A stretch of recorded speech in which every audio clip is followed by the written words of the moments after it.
are in listen-only mode. Hello everyone, and welcome to today's webinar. This is Wayne Callan for Attitude Magazine. Today's topic, Organizing Solutions for People with ADHD, will provide us with tips and strategies that I'm sure all of us really need. Every day at Attitude, we receive emails and letters from readers and visitors to our website asking for help with organizing stuff at home or at work. It's funny how many of us can keep our desks at work neat while our homes are a huge mess. I don't know if anyone has been able to figure that out yet, but I'm sure today's expert, Susan Pinsky, has. She is author of the book, The Fast and Furious 5-Step Organizing Solution, as well as Organizing Solutions for People with ADHD. Susan lectures frequently about organization on TV, radio, and in print. Susan will discuss her approach and strategies about organization, giving us the framework for making sure that clutter doesn't get to the point of overwhelming us. Then Susan will take your questions. If you want to ask a question, type it in the Ask the Question box. So Susan, it's good to have you here. We can sure use your help. Thank you for having me.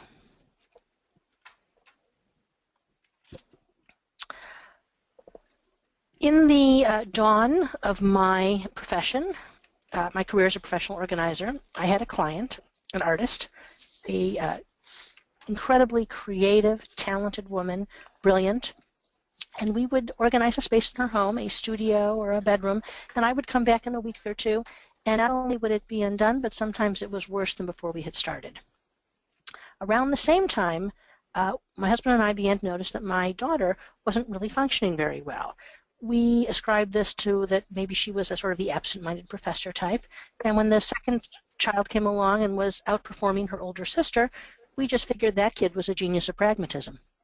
But then when the third baby came along, and that kindergartner could get dressed, get her lunch in her backpack, and get out to the bus in a timely fashion, while her older sister was still, the fourth grader, still sitting on the floor of her bedroom, staring at her socks, we realized, Houston, we have a problem. My daughter was soon after diagnosed with ADHD, and as I began to research the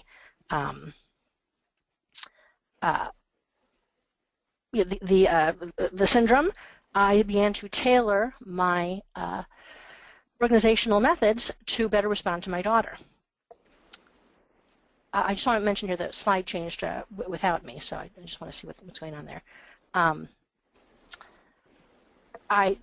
Thank you. I then began to apply, and I began to tailor these systems for my daughter, and we began to have some success. But at the same time, I also began to realize that this artist client was having some of the same behaviors and symptoms, which I now know to be ADHD symptoms and behaviors. So I took some of the methods that I was using with my daughter, and I began to apply them to this artist client, and for the first time, we had success. So the question became, why was it that the tried and true tools and tricks of the organizing trade were not effective for my daughter or for this client? And the answer is that not all organization is appropriate for everyone, and bottom line, not all organization is good organization. And let me give you an example. I could organize your shoes by putting all of your right shoes in the attic and all of your left shoes in the basement. Hey, it's organized. It's just not efficient. It's too difficult to get your shoes, and it's certainly way too difficult to put your shoes away. As it turns out, all organizing is an equation. It's an equation of time, space, money, and effort. When we are organizing for ADHD, we want to give the greatest values to time and effort. Efficiency is our battle cry. We want systems that use the fewest number of steps and the least amount of effort. We want things that are simple and streamlined, that are maintainable and manageable. So how would I now organize shoes for someone with ADHD? In my old system might have been, like other organizers, to put the shoes in clear shoe boxes and to stack them in a closet. Makes them very space efficient. You can have a lot of shoes. But if I did that for my ADHD client, the first time she got shoes from the bottom of the stack, she'd have to unstack all those boxes, and I guarantee you, when she got home, she's not going to stack them all back up. We're going to end up with shoe boxes cluttering the room. So how do I organize for that client? Well, we reduce the number of shoes she owns, to the number that will fit in a single row along the back of the closet. When she gets home, she toes off her shoes and she kicks them into the closet in one simple motion. She doesn't even need to bend down. Is it pretty? No, but it's efficient. Of course, when I'm reducing my client's shoes to the number that will fit in the back of her closet, we're having to reduce. And that means that my client has to be resourceful, using one pair of pumps, maybe for every dark outfit in the winter, and she has to be resilient about not owning as many shoes as, let's say, Imelda Marcos. But make no mistake, the shortest, most direct path to efficiency is reduction, which is a very hard sell in our consumer gimme, gimme, gimme acquisitional society. I once heard a Tupperware commercial, or maybe it was Rubbermaid, I don't really remember, but the commercial went, for this low price, you will get 50 pieces of Tupperware. You will be so organized because you will be prepared. Whether it's a drumstick or a roaster, you will have the correct size Tupperware. Well, here is what I know. I know that if you have 50 pieces of Tupperware, you are not organized. You are drowning in Tupperware clutter. It is better to be resourceful with a fewer number than to be overwhelmed with a mountain of Tupperware. It is better to let a drumstick roll around in a big Tupperware or divide your stuffing between two. As my sister-in-law once wisely said, if you have leftover Tupperware on Thanksgiving, you have too much Tupperware. In my home and in other ADHD homes, I reduce the Tupperware. We get resourceful with a little bit of saran wrap and tinfoil if we run out. On the slide that you're seeing before you, if you look to the cabinet to the left, this is a typical Tupperware cabinet in a home, but I can tell you that only one person in the home knows which lids belong to which containers. Nobody can help pull out Tupperware or unload Tupperware. In the slide to the right, your father-in-law can come into the kitchen after the game and put away the Tupperware, grab what he needs. Your 7-year-old son can unload the dishwasher. Because 3 of the Tupperwares are the same size, the lids are interchangeable. We only have 2 that are outsized, and they're obviously outsized. In this paradigm, you have to be resourceful with a fewer number of Tupperware. You may run out of Tupperware after 2 or 3 days and then have to, horrors, eat your leftovers to free up some Tupperware. But doesn't that keep your fridge then uncluttered? In order to work with this system, we are resourceful, we are resilient, and we are ignoring aesthetics. That middle slide, that's beautiful, but what a waste of my clients' time and attention to repackage their Cheerios when they already come in a perfectly good box. In this slide, we see the same system applied to dishes. The golden rule of organizing is that inventory must conform to storage. In an ADHD home, we want inventory to be less than storage. We want empty shelf space and empty drawer space. Organizing, make no mistake, is about the last step. It is about putting stuff away. It's about maintenance. There is no organizational system in the world that will work if it's not maintained, if you don't put things away. In an ADHD home, I work for a 3-minute or less cleanup in every room. There should be no room in the home that cannot be picked up in 3 minutes. Dinner should be able to, if everyone pitches in to clean up dinner, should take no more than 10 minutes to clean up the kitchen after dinner. As you see on the left, in this home, it did not look particularly easy or restful to empty the dishwasher. Nobody but, again, only 1 or 2 people know the amazing Rubik's Cube of movements that have to happen to put things away in that stressful-looking cabinet. By eschewing frugality and sentiment, we reduce the number of items in the cabinet. And on the right, we will notice, though, that we did buy more dishes of the same type, so that every dish is the same. You never have to move a dish to get to another dish. That cabinet on the right looks restful. And it almost seduces you into wanting to unload the dishwasher. Again, your 7-year-old son can help out. Your sister-in-law can help out, because there's no magic series of steps to unloading the dish into that cabinet. Now, in order to make that cabinet, we had to get rid of a lot of the pretty stuff on the left, but we did that in order to make a pretty space on the right. We sacrifice pretty stuff in an ADHD home in order to create pretty space. For most of the homes I go into, 30 to 40% of what I do often is get rid of the garbage. Not convince people to get rid of things they want to keep, but actually help them get rid of the stuff they've already identified as garbage. Why has the garbage not gone? Because the garbage flow system is inconvenient or inefficient. In one home I went into, the wife was complaining about the husband. She points to the counter, look, he can't even throw out the garbage. Look at, there's paper towels, there's banana peels here. So I asked her, show me the garbage in your home. Well, she walks over to the sink and she unlatches a child latch, even though the children are long since past child latch age.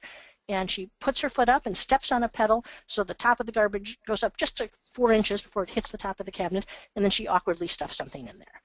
Well, of course, this husband isn't using the garbage. It's a waste of his incredibly valuable time and attention. In this home, we took the garbage out from underneath the sink, we took the lid off, and we put it in a prominent place next to the cabinet. In this way, the husband can just wing something into the garbage can almost as easily as he drops it on the counter. Will we get perfect compliance? No. He will still occasionally not put things in the garbage. But when I'm sorry, that slide turned again. But when she goes to clean up after him, she will be less resentful because even for her it will take less time and effort and energy. Is it a beautiful solution? It is not an aesthetically pleasing solution, but it is more aesthetically pleasing than having garbage all over the countertops. As it turns out, garbage is a finishing step, and for those with ADHD, finishing steps are the toughest. We're all excited to pick paint colors, but all of us find it tedious to wash the brushes after the painting is done. For those of us without ADHD, a test that, like a finishing task such as doing the garbage, may be tedious, but for those with ADHD, they experience that as almost torturous. It is a sprint, so we have to take those finishing tasks, and we cannot expect them to sprint cross-country. They can sprint 4 yards. So let's reduce those finishing tasks and streamline our systems so that it is a short and workable sprint. Laundry is another multitask chore, and for most of my clients, their clothes are on their bed and on the couch and on top of the bureau and nowhere near the drawers. And why is that? It's because putting the laundry away is the finishing task of a very long multi-step chore. In most homes, I'm able to create usually something, as you see on the right, that's a bin system. This eliminates even the opening of drawers. You can just take your basket in and wing your clothes into the bins. I know they look neatly folded here, but let me assure you that this gentleman did that for the picture. They do not normally look that way. But a jumble of jeans in a bin that's just jeans is organized enough. This man was also able to manage the gold star of organizing, which is that he reduced his clothing winter and summer to the amount that will fit in his closet. There is no awkward, inefficient, and inconvenient dragging bins out of the attic and living with them on the floor for 6 weeks in fall and spring. We also, in this, if you look in the bottom right-hand corner, you can see his sock bin. Again, this is usually a jumble. He kind of straightened it for the picture. We threw out all of his socks, and we went out and bought khaki socks and black socks, the two colors he wears the most often, so that every khaki sock matches every khaki and every black matches every black. If they match, you never have to, you can leave them in a jumble, and you never have to match and roll socks again. I believe that sorting and rolling socks is a complete waste of my clients' valuable time and attention, and even my own. I have not matched and rolled socks in almost 20 years. Once again, the slides are switching without me, so I apologize. Again, this gentleman has reduced, so we have no seasonal switch, which has eliminated an entire task and made his whole life more streamlined. Every home I walk into has, it seems to me, always a hamper. I don't know why it's a laundry hamper, but a laundry hamper of shredding. I don't know why the laundry hamper seems to be the go-to container. It turns out that you don't really have to shred your old credit card bills and your bank statements. It's all this unnecessary shredding that has got my clients bedeviled. They are shredding because, let's face it, the news media runs 24/7, and sometimes there are slow news days. And in the slow news days, they run these horror stories of identity theft. But really, identity theft is about your Social Security number. It's on 10 documents a year. If somebody gets a hold of your credit card number, that's credit card fraud, and the credit card companies take care of that. Aside from that, Here you are shredding your credit card statement when you're handing that same credit card to a stranger, what, 4 times a week? 5 times a week? And couldn't that waitress take it behind the bar and write down the security code? You're writing checks to strangers. Your account number's right there at the bottom of the check. These are public numbers. They're meant to be shared.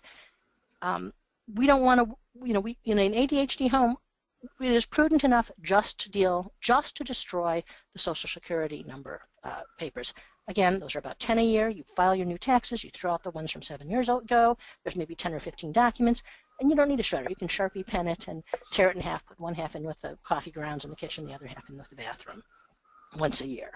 And so what are you going to do with all this paperwork that you are not, that you're not shredding? You are just going to throw it. See in the slide to the right, you'll see what I call the slow paper recycle or slow paper trash. This bin, if it's about a foot high, should take a year to a year and a half to fill. If it's not, we don't use this bin. It lives in the office. It is not used for cereal boxes. It's not used for the newspaper. It's just for office paperwork. It turns out that 80% of what people put in their file drawers they never take out again. Filing is a finishing task, the most difficult kind of task for those with ADHD, and 80% of it is unnecessary. So I encourage my clients to take all of their paid bills and all of their just-in-case papers and throw it in this recycle bin. Because it takes a year and a half to fill up, if they really do make a mistake and they really do, it turns out on that 1% chance needed, it's there, it's filed chronologically, they can dig it out. We use the same system. I'm going to go through and just show the same systems for kids. Again, we have a very fussy mother on the left, probably a professional organizer. She's having her child file his completed homework, a complete waste of time for a child with ADHD. Instead, we use the same system, a milk crate under his desk that is empty in September. He can then unload confidently his completed homework into that bin because we're not going to empty it until June. If he really makes a mistake and that unit is on the test, he can dig it out of that basket. It is filed chronologically. In the same way that we've reduced shoes and dishes for adults, we're going to reduce toys for children. My husband is the youngest of 5. He had 3 older siblings. Back in the 60s, he looked at his toy box and thought, I have so many toys, a toy box full of toys. Well, there's not a suburban child in America that has merely a toy box full of toys. They have a playroom. It looks like F.A.O. Schwartz. And that's fine. If you have a playroom and it's got a door on it and every toy in the house is in that room, none in their bedroom, none in the family room, because remember, we don't want to create a child-friendly house. We want to create a family-friendly house. If you ghettoize the toys to that playroom and the whole family once a week on Sunday together picks it up because it's too overwhelming a job for one person and there's a door to close for the rest of the week, that's fine. But for families who have to have the toys in a family room area or in the bedroom because there is no space for a toy room, and even for those families who do have a toy room, I would even have you consider how many toys is appropriate. I recommend, if the toys have to be kept in a common room, 2 bookcases of toys. Your child only has 2 hands. How many action figures can he really hold? If you look at the slide to the left, those toys can be picked up in under 3 minutes. Because they're played with often, they will often break and then get replaced by new toys. Children are more stimulated by new toys than they are by having tons of old toys all around the house. If you do a brain scan, their brains light up at the new toy, not at the mountain of old toys. Now we see a system, if you look to the left, the Lego system of these beautiful containers, they actually encourage the child to dump out the toys at the outset. They create mess before the child has even played. The less attractive container to the right, because it's shallow and wide, is awkward to pick up, and the child really can just run their hand through there and see every piece. They don't have to dump out to find the correct piece.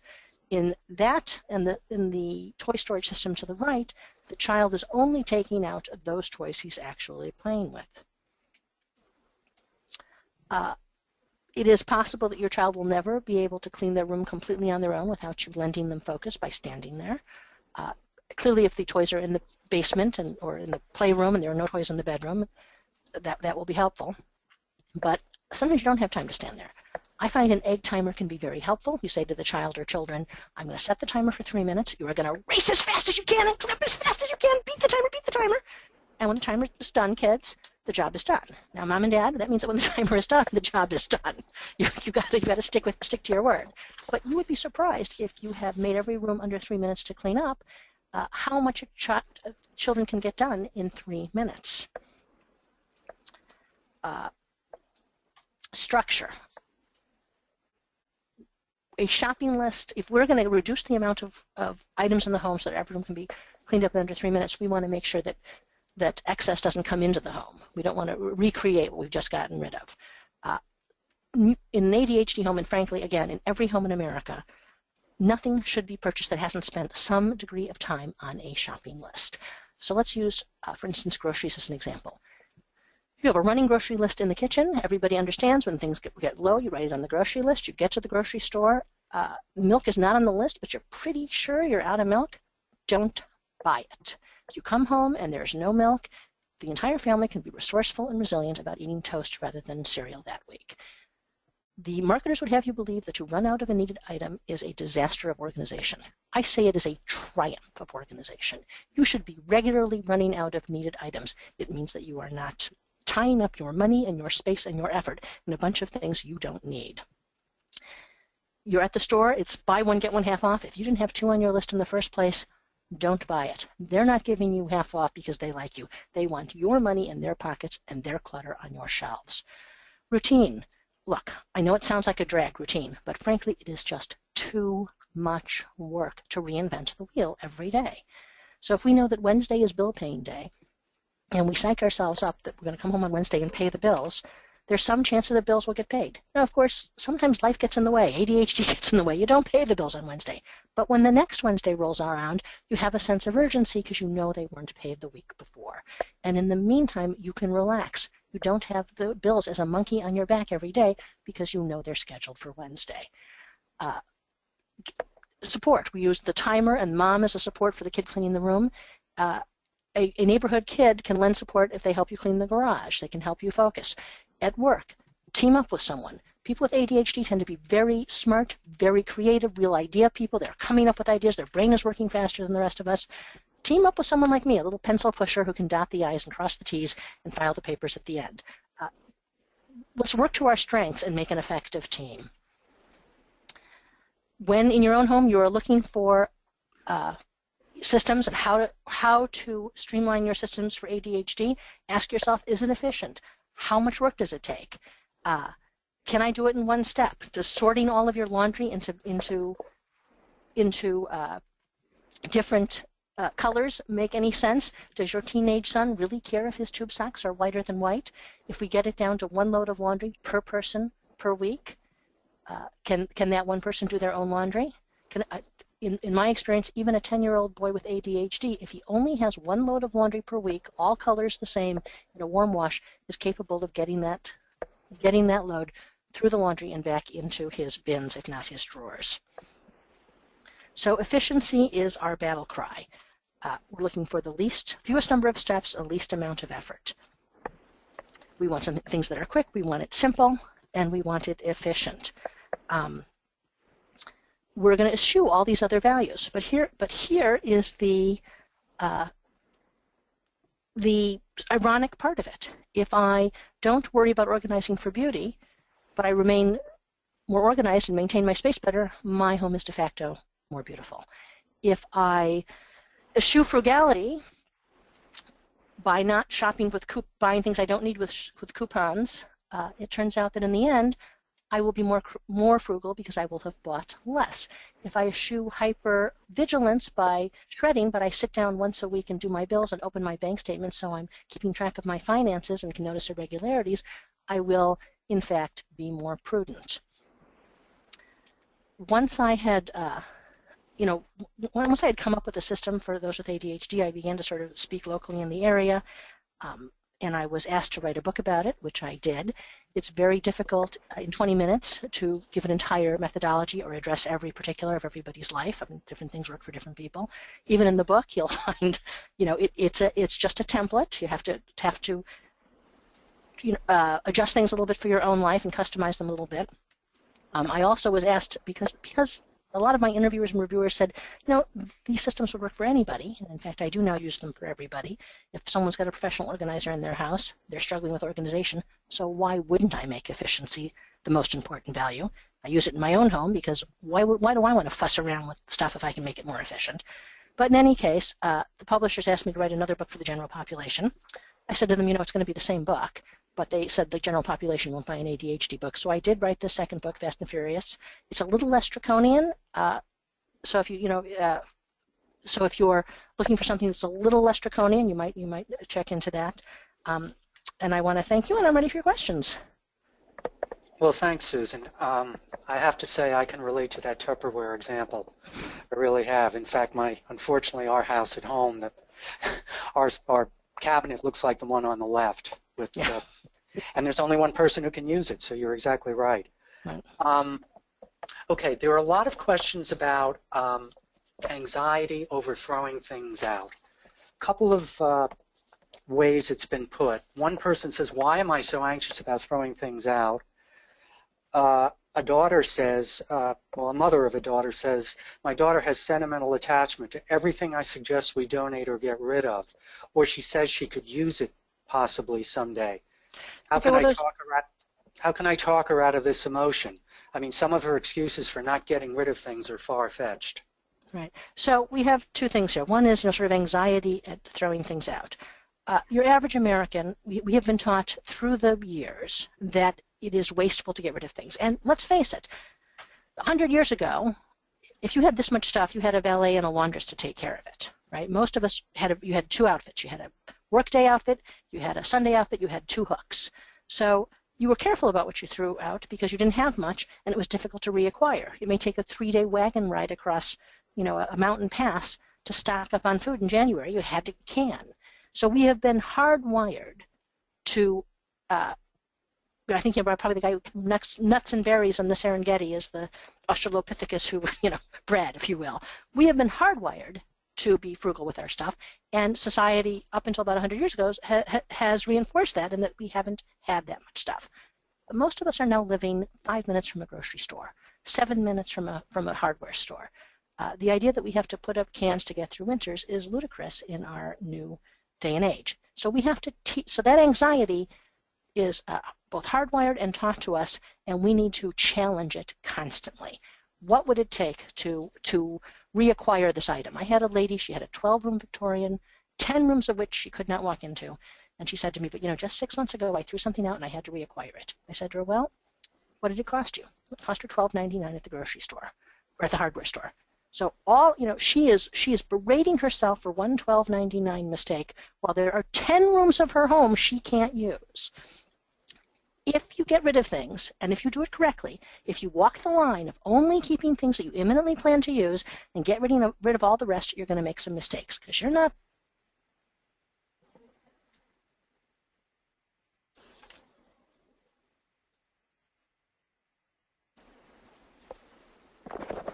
Hello, Susan? We have a technical problem. We will try to get Susan back as soon as possible. It's a sound problem, obviously, and we're trying to correct that. Hear me, Wayne? Yes, now I can hear you. Okay, so I don't know what. Can't hear you anymore.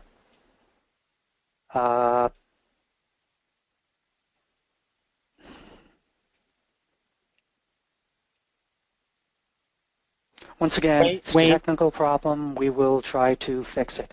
Wayne, I'm going to call Susan. Times. If you are not regularly reacquiring. Oh, we're off again? Hello? Hello, can you hear me? Can you hear me? Yes. Yes. I don't know what's going on. Huh. Okay. I'm going to try to finish up this point. Let's see if I can get through this point without us going off again.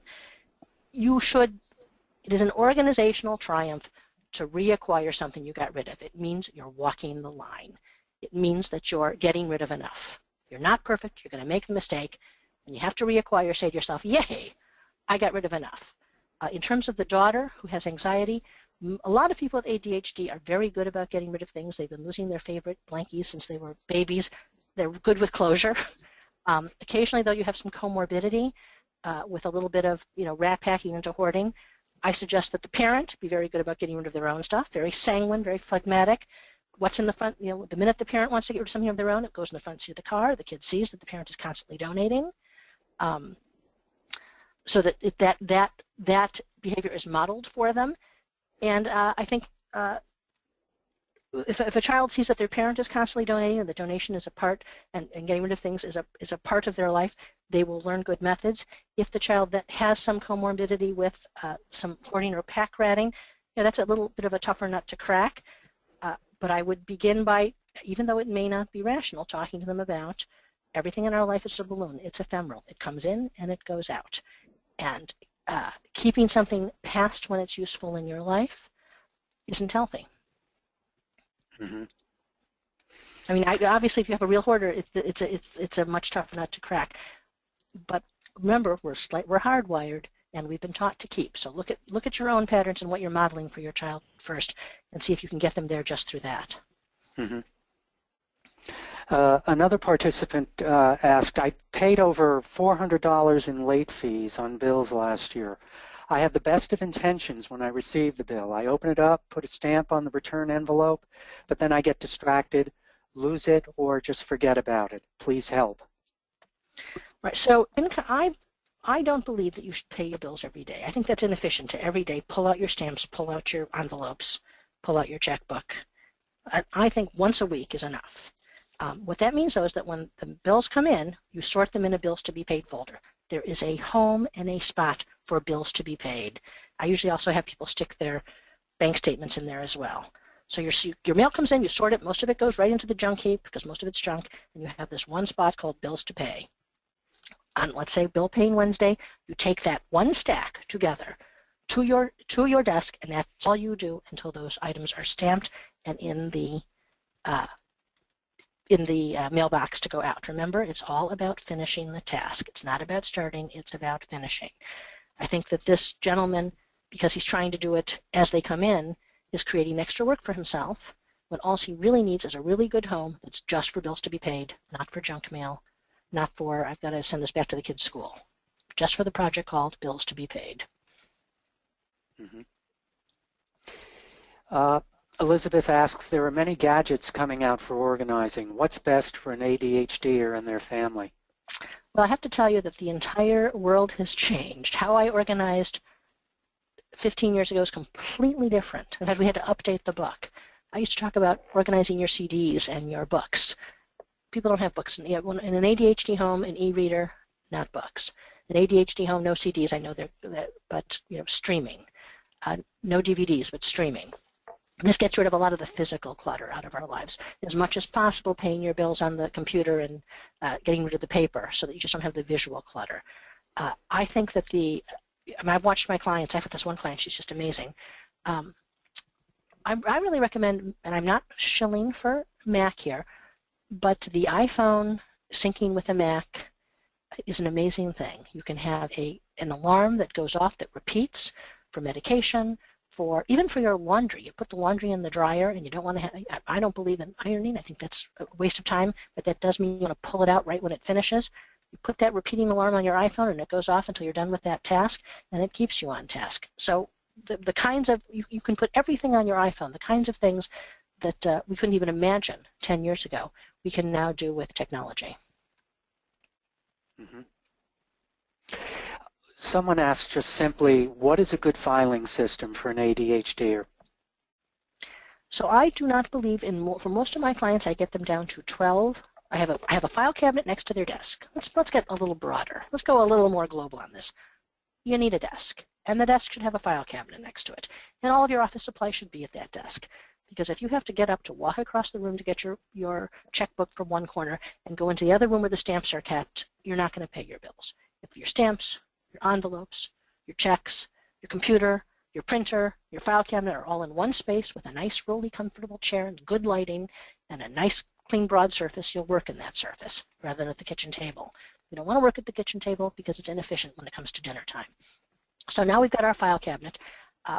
The world is changing. Again, we're using yet less and less paper files. I recommend a 2-drawer file cabinet next to the desk because you can it extends the surface of the desk and you can put your printer on top. And for most of my clients, I get it down to 6 to 12 files per drawer, usually 6. If you have 6 files in your top drawer and 6 files in your bottom drawer, you will be able to stay on top of your paperwork because you will remember what your files are. If we have 50 files per drawer, we can't remember our files. If you have 12 files, that means that you're not going to have one file called home insurance, another one called car insurance, another called boat insurance, another called health insurance. You're going to have one file called insurance, and in it are going to be 4 or 5 packets of your various insurance policies. That's okay. When you go into that it will be the point is to make it easy to file. The health insurance comes in, you open that drawer, you've only got six files in there. It's easy to find the insurance thing, the insurance file. You throw your new insurance in and throw out and dig out your old one. Because it's easy to file, you will file your insurance policy. If it's difficult to file, you will not file that insurance policy, and it will float around your house among all the other random paperwork. I usually tell people to put their file drawers in alphabetical order because it's just easier. Everybody knows that I is sort of in the middle of the alphabet. I also recommend not color coding, but colors. If I know that my insurance folder is yellow and it's I know that I is in the middle of the drawer, so I know it's the yellow one in the middle of the drawer. When I make a new file, I just make sure it's a different color than the one that's before and after it in the alphabet. Just helps my eye get there a little bit. One wife asks, I like a place that is sort of neat and decluttered. I am not a fanatic, but my husband is perfectly comfortable sitting at a kitchen table piled with papers. I feel uncomfortable eating that way. We've talked a lot about living with less clutter. I am more than willing to take the lead on this, but I don't get much help from my husband. What can I do? You know, people have different tolerances and comfort levels, and in any marriage, there's got to be a conversation. One of them is it was in the slides, but we didn't really talk about it, is to create boundaries around space. So your paperwork is done in your office.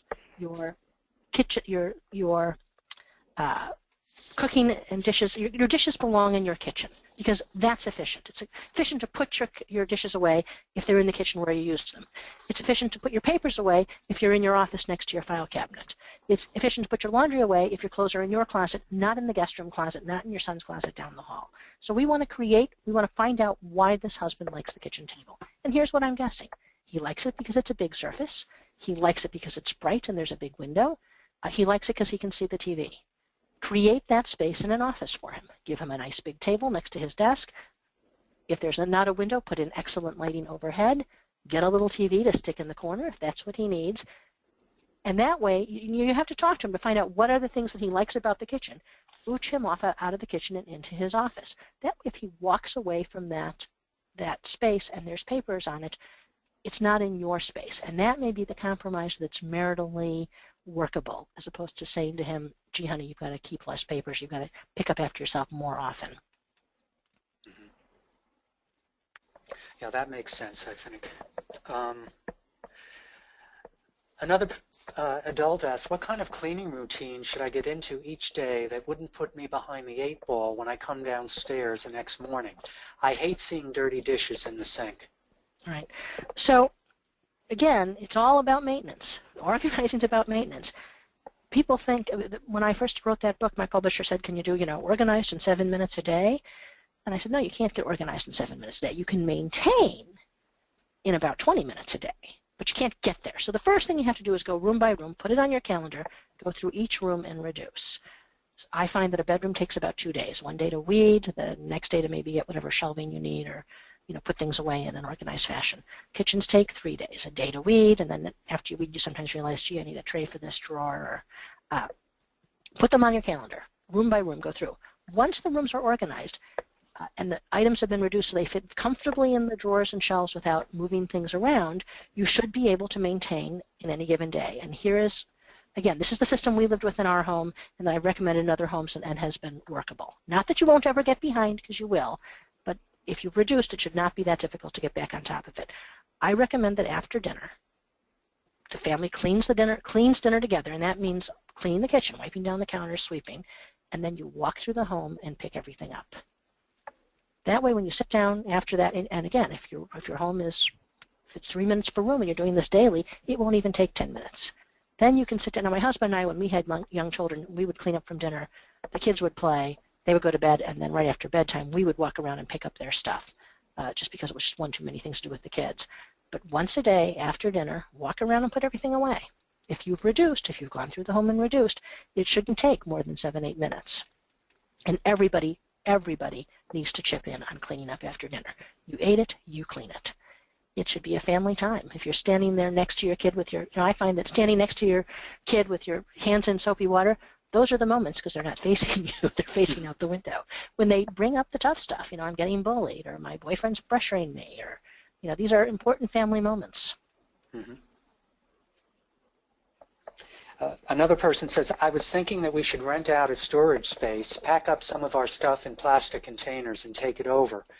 My point is we have so much stuff that we don't know where to begin to start getting rid of it. I thought that moving some of the stuff away from the house would give us a fighting chance to see what we actually have. Do you have any thoughts on that? Oh, boy, do I have thoughts on that. So I'm trying to remember the numbers. I believe it is that in the 70s there was no such thing as the self-storage industry, and now it is over 45, I think it is million square feet big. We had in the 70s larger families, 3-point-something people, and now we have 2-point-something people. Again, I don't have the figures in front of me. And yet our houses have grown by 1,000 feet. We have an average of 1,000 feet more storage than we used to with one less person in our homes. 75% of people who live in Los Angeles can't park their car in their garage because it's filled with stuff. So what is happening? What is happening is that we are impulsively buying. I guarantee you this person is buying things that they don't need. They're not waiting. They're not. Remember, we want that shopping list. We want to actually have to say to ourselves, I am out of jeans, I need to buy a pair of jeans, not just go out and recreationally shop for jeans.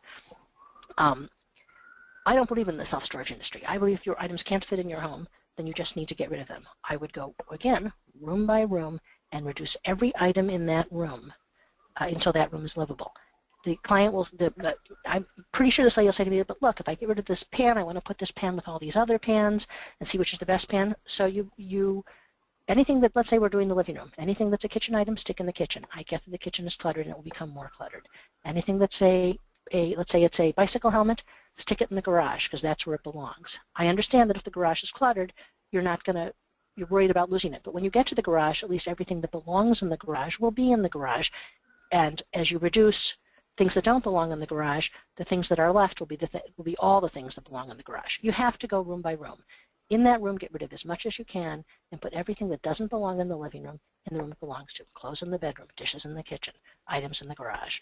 When the living room is, and you finish the living room before you move on to other areas, because organizing is very disruptive. You only want to do one room at a time. When you finish the living room, you move on to the next space. I guarantee if you put those things in tubs where you can't see through them, and you put them off-site, you're going to be paying for that storage for 10 years. There's nothing that's in those tubs that's going to be worth what you're paying for storage. Mm-hmm. Angie asks, how do I organize the projects and tasks that I am currently working on? If I file it, I never think of it again, ever, even when the deadline is imminent. Right. So probably she should really look very challengingly at all of her tasks. How much of what she's doing does she really need to do?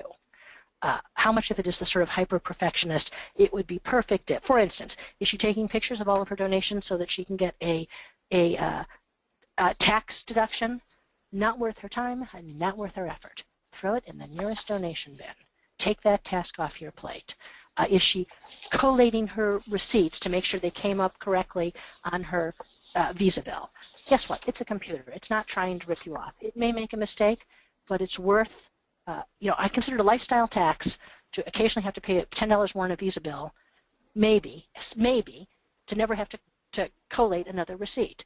She should look at all of her tests and eliminate all those that are based on fear and hyperprudence and hypervigilance.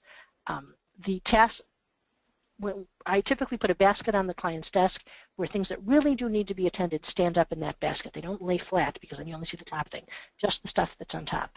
Those things stand upright. And anything that has to be done is done in that basket. And you can make it, again, paper processing Tuesday. You go and you attack the basket. once a project is done, most of it goes in the slow recycle. Maybe an item goes in the file drawer. Does that help? Yes, I think it does. This one more is related to a high schooler. If you could share tips on how to keep a high schooler organized, it would be much appreciated. My son can't seem to keep his binders or work organized enough to remember to turn completed work into his teachers, resulting in lower grades than he should be getting. It frustrates him, me, and his teachers. Well, if I had the answer to this one, I'd be a millionaire, because, if I could, so let me just say, I can help, but I can't solve. In terms of, one thing that is helpful, again, is that basket for completed homework under his desk, so he has a way to easily empty out his binders. You may need to do it with him every Friday. Lend him that focus. Say, look, it's Friday, let's go through and get rid of all the completed stuff. So the things that are in his binders are only the things that are current, just like the lady with the desk last time. Get rid of the stuff that you don't need to process, so that the stuff that's on your desk is only the stuff you really do need to process. There are a lot of school systems right now, not a lot, but there is a paradigm shift occurring. There are school systems where the students do the homework at school, and their homework is the lecture. They go online to hear the lecture. The beauty of that is you don't have to remember to bring home your book. You don't have to bring home your homework. And while you're doing your homework, if you have a question, the teacher is right there, next to you. It's a perfect system for someone with ADHD. But even in a less evolved school system, usually the assignments are online, so the kids can find them. And if they aren't, I would contact the teachers and see if that can be set up. The assignments can be online, so if the kid forgets what the assignment is, they can go online. So again, routine. On Fridays, we empty the binder together. I recommend that ADHD kids have one binder. It's too hard to keep track of 3 or 4 of them. I recommend that the backpack be brightly colored and it live in front of the door the kid exits from the house. So the kid is done with their homework. They put it in the backpack and they put it in front of the door. You literally have to move the backpack aside to get out the door. Anything that goes in the backpack should go right next to that backpack. You have to move it aside to get out the door. Will this solve the problem? No. Will it help? Sure, somewhat. It's a teenager. Only so much can be done. Mm-hmm. This one person says, so you mentioned laundry day, mail day. What other days might you suggest? Shopping day. What else should be reduced to once a week? Grocery shopping. There again. And here's the thing. You should shop for this week, and when the week is over, your cabinet should be so empty that tumbleweeds are blowing through them. This idea that you're going to stock up for winter, ridiculous in this modern age. So if you're keeping a running grocery list next to the, which everybody has to sign in on, we're out of Cheerios, and everybody eats Cheerios, so they keep a running grocery list. That means that what you're grocery shopping for during the week are maybe 4 to 5 dinners. That means 4 proteins, 4 starches, 4 veggies, 4 fruits. That's all you need for dinner. So, chicken, lamb, whatever, potato, rice, bread. So it's a very simple and simplified grocery list. What I recommend for grocery shopping is that it's done after garbage day. You're only getting 4 or 5 dinners because there's always pizza night and there's always catch as catch can. Everybody does leftovers. Nobody's got time to cook because we're all on different schedules night. So probably 4 full dinners is as much as you want, 4 to 5 in a week. The night before garbage day is leftover night. That's the night you go into the fridge and everybody eat all the crap that's been left over from all week. Then you can empty, anything that doesn't get eaten that night gets thrown into the garbage and taken out because it's garbage night. That garbage goes to the curb, and that's the day you grocery shop, because now your fridge is empty, very organically your fridge is emptied, and your cabinets are empty because you've used up all your food. Because remember, you've only grocery shopped for 4 dinners, so you've had to kind of fill in. You've really used up your food. Now it's easy to make that list because you open your cabinets in your fridge and you can see that there's nothing in there, or you can see the 3 or 4 things you have left over. So I definitely recommend grocery shopping day, and I recommend it be tied into, so if your garbage is Wednesday morning, that means Wednesday is grocery shopping day. It means that Tuesday night is leftover night every week. That's So, very good advice. right. So, and we also talked about bill paying Wednesday. In some households, it's bill paying / paper processing Wednesday. In some homes, though, we need to separate those out, and bill paying is its own project. It's too overwhelming if we do all the other things. I got to call back about the kids' field trip. I got to register for the whatever. So in some homes, we have a bill paying night and a paper processing night, and they are separated. Mm-hmm. Zany has a challenge here. I have a problem with becoming overwhelmed just thinking about cleaning the clutter in one room in my house. I can't even walk in there. How do I overcome it? I've really tried, but end up just moving stuff from one room to another. I try to throw things away, but I just seem to accumulate more and regret what I have thrown away because I find uses for it. That's a big question. But I think the main thing is feeling overwhelmed just thinking about cleaning up the clutter. Right, so it could be, for a lot of my clients, I mean, this happens all the time. I walk in, and the first thing they do is burst into tears. And they're overwhelmed. Even in my own, I'm a professional. If my garage looked like some of these people, and I was alone there, I'd be overwhelmed. I'd burst into tears too. I'm fortunate to have a spouse. It's two people. If it's a big job, we can share it. So if you're a single person with nobody to share your job, I get it. If there are two of you, you should both attack because everything is easier with two people. And then sometimes even if you have two people and they both don't have good organizational skills, again, I'm not shilling. Hire a professional organizer. Do it for one project. The skills you learn in that one project may be enough to carry you through the rest of the house. My clients, they don't know even where to start. So when I walk in and say, we're going to start on the floor because that's going to make it efficient to move around. Once we're done with the floor, we're going to go to the surfaces because that will make it easier to sort things. Once we're done with the surfaces, we're going to go to the drawers or the interiors of the cabinets. And we're going to go room by room and project by project within the room. If we're in the bedroom, once we've got the floors and the surfaces clear, we're going to address the shoes. Then we're going to address the hang-up clothes. Then we're going to address the drawer clothes. Project by project. We're going to finish the drawer clothes before moving on to the jewelry. Project by project, finishing each project before going on to the next one. It's a simple template, but if you've never seen it before and you've never experienced it before, you don't know how to begin, how to get in there. In terms of I found uses for it. Look, the thing with people who have lots of stuff is they tend to be really smart. They look at an item and they can come up with 16 uses because they're smart. they look back. The key is to become cheerful and comfortable with the idea that just because I had a use for it or just because it would have been perfect there doesn't mean I should own it. So what? Yeah, if I'd kept that green shirt, it would have been better with this pair of slacks today. And instead I'm going to have to wear this, beige shirt that doesn't go as well. So what? Mm-hmm. It's the price you pay to live in a comfortable environment. And boy, it's a small price to pay to live in a comfortable environment. Mm-hmm. It's not the stuff, it's the space. You want the space and you want the time. The stuff is just stuff. Several people have asked about organization at work. They didn't want to really hear about organization at home. I guess their homes are just fine. Do you have some basic principles about organization at work that you'd like to pass along? So, as you see, this presentation was a little more based on home because I have to, there's so much information. Right. I can't do it all. Right. But just quickly,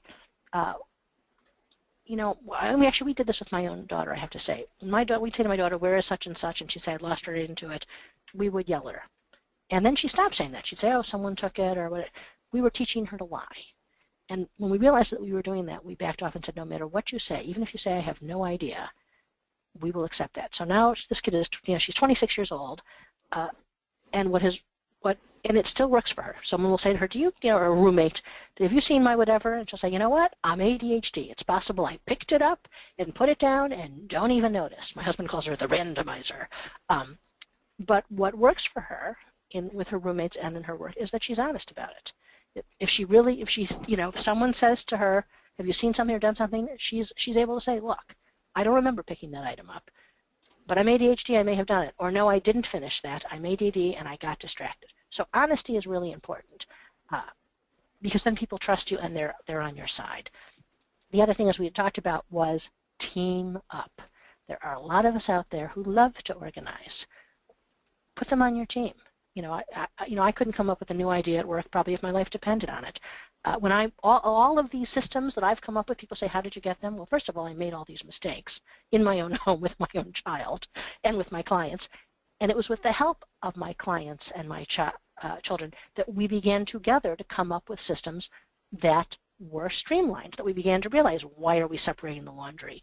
Why are we separating out seasonal clothes? Do we really need that many clothes? Can't we just get another bureau and have a summer bureau and a winter bureau? Team yourself up with someone who's a little bit of a paper pusher because you're an idea guy, and apply the simplification system to your work systems. Make sure that your desk is comfortable. Make sure there's good lighting. Make sure the file cabinet is near you. And routine. In the morning, give yourself. You can use your iPhone as a timer. In the morning, answer your emails, but answer them for 10 minutes. In the evening, take 10 minutes to clear your desk. But again, put it on your iPhone. You've got a 3-minute timer on your iPhone. Take 3 minutes to clean your desk up as quickly as possible. So when you walk in the next morning, the desk is clear. Mm-hmm.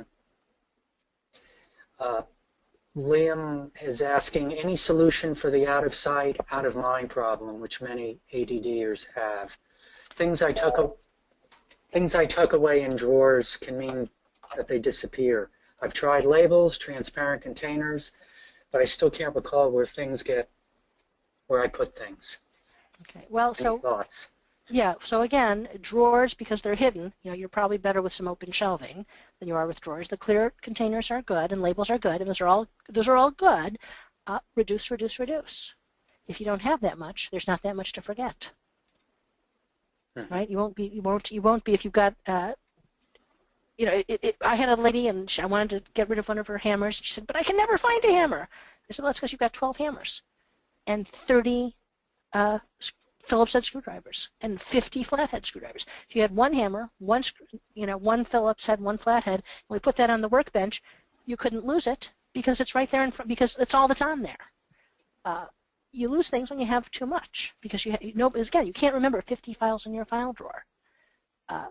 If you've got 6 files in your file drawer, you won't lose them. Now, in terms of keeping things things to do on your radar, that's a different question, and that's really about calendaring and to-do lists. I do believe in to-do lists. I believe they should be written out every morning. I believe they should be thrown away every evening with the things that are transferred. Anything that's a long-term to-do, like, I don't know, here in my part of the world, we have septic systems. They have to be pumped every 2 to 3 years. I write it on the calendar. I write in November, pump the septic. And when November comes, if it's not this year to pump the septic, it says, not this year to pump the septic, write it on next year's calendar so that it gets carried forward. We can now do this on the computer, right? The Google Calendars will allow you, so most of your to-dos should go on your calendar. And if you've got if you've got an online calendar or a Mac calendar, it can be done right there in the calendars. Today's items should go on a to-do list that you check off. Some people are more comfortable writing on a piece of paper. Others, prefer to do it right there on their iPhone. Mm-hmm. Well, I'm afraid that has to be the last question. I can't tell you how much practical stuff you've given us, Susan. I've helped me tremendously. I'm sure everybody else. So we all appreciate it. Well, that was my pleasure. And we'll see you next week at Attitude's next webinar when Daniel Almond tells us how to heal the ADD brain. Have a good day, everyone.